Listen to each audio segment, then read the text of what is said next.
So now, students, let's have a discussion on a very, very interesting topic that is changing requirement. इसको हम लोग उम्र CR भी बोलते हैं. Now, just try to understand कि CR चीज क्या है. CR से मुराद ये है कि फॉर एग्जाम्पल आपने क्लाइंट से एक फेज कमिट किया, आपने कहा जी के एक फेज के बाद will give you a presentation और डेमो ऑफ द सॉफ्टवेयर ताकि you should be able to see कि क्या बनने जा रहा है या क्या बन रहा है. जब भी याद रखें सॉफ्टवेयर के डेमो होता है तो दो चीजें फॉल बैक में आती हैं.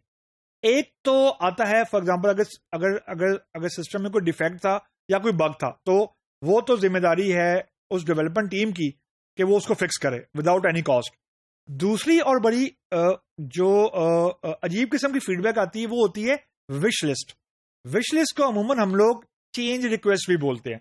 विश लिस्ट वो चीज होती है कि जब फॉर एग्जांपल एक क्लाइंट ने सॉफ्टवेयर का डेमो देखा तो उस वक्त उसके दिमाग में कोई ऐसे फीचर्स भी आते हैं जो उस प्रोजेक्ट के या उस रिलीज के या उस प्रोजेक्ट के स्कोप से बाहर की चीज है, but the client want it to be a part of this project. Now this is where the problem comes in कि एट टाइम ये होता है कि क्लाइंट ये कहता है कि जी he want the change request to be given more priority than the committed function requirements.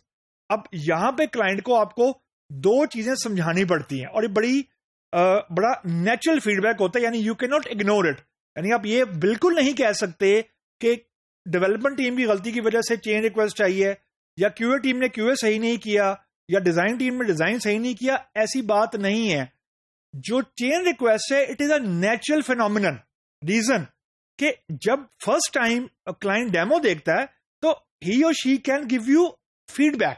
अब ये एज अ प्रोजेक्ट मैनेजर आपका काम है कि उसके फीडबैक को बाइफरकेट करें कि विशलिस्ट क्या है और बग क्या है. bugs are or defects are supposed to be fixed, but the change request or the wish list it has to be evaluated. अब evaluated से मुराद ये होती है कि आपने फॉर एग्जांपल एक क्लाइंट के साथ कुछ स्कोप कमिट किया, आपने उसको इस कमिटेड स्कोप की एक डेडलाइन बता दी. अब जब उस डेडलाइन के दरमियान स्कोप ऐड होगा तो obviously that deadline you will not be able to follow that. Now ये पॉइंट आपको क्लाइंट को बताना है. इसको हम लोग बोलते हैं इंपैक्ट एनालिसिस. इंपैक्ट दो चीजों पे होता है कि आप तो एक क्लाइंट को बताएंगे कि जी चेंज रिक्वेस्ट की या विश लिस्ट की एफर्ट XYZ आवर्स है और उस XYZ आवर्स की वजह से जो कमिटेड डेडलाइन थी वो XYZ डेज आगे जाएगी. अगर तो क्लाइंट उस पर मान जाता है, जो कि अमूमन there is a resistance as what I feel, क्योंकि जो क्लाइंट का अमूमन जो रिएक्शन होता है वो कहता है कि जी इसको इसी डेट में इसी बजट में कंप्लीट करके दो. So you have to go with the data. यानी आपको एफर्ट के एस्टिमेट्स, जो उसकी टाइमलाइंस इंपैक्ट हो रही हैं और क्यों इंपैक्ट हो रही हैं और रीजन ऑफ बीइंग के जो चेंज रिक्वेस्ट है वो बग नहीं है. तो यू हैव टू सबस्टेंशिएट और you have to clarify your stance with data. अमूमन इस मौके पे आपकी जो टेक्निकल टीम है उसकी इनपुट बहुत क्रिटिकल होती है, खास तौर पे जो आपकी क्यूए की टीम है, क्योंकि जो क्यूए की टीम है उसने टेस्ट केसेस लिखे होते हैं अगेंस्ट फंक्शन रिक्वायरमेंट.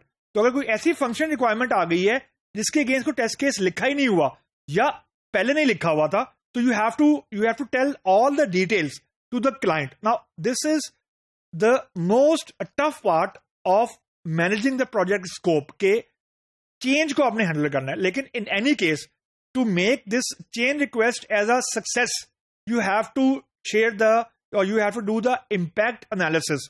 और impact analysis ना सिर्फ आपने client को बताना होता है, you have to get approval for it.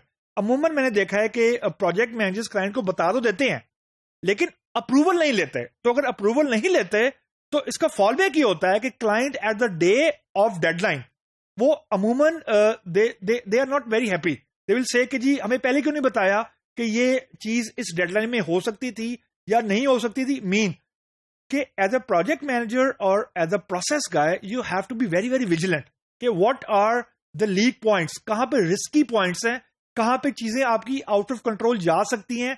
And handling the change is the most common point where your project can slip either way. I mean, आपकी deadline fail भी हो सकती है, और you are able to deliver it on time within जो हमारा scope है, and most importantly within budget.